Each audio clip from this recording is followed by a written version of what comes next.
How to connect Calendly to Wix website 2025. So hello guys and welcome back to today's video. In today's video, let's show you how you will be able to connect your Calendly together with your Wix website over here. So what we're going to do is we're going to look over here on the left side. Look for your options apps.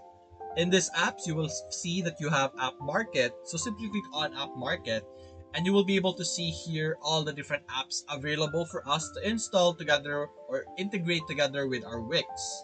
So over here, simply search Calendly. Over here, let me fix my spelling. There we go. Enter. And then you will be able to see here our app over here, Calendly Connector, or Calendly QuickBook over here, depending on what type of integration or connection do you want. There are several options to choose from over here, so simply select the one that applies the most to your needs. For example, this one, and simply click on Add to Site or click on Install over here, and you will then be able to establish a connection between the two platforms. So that's basically it, guys. If you enjoyed this video, leave a like and subscribe. Thanks for watching.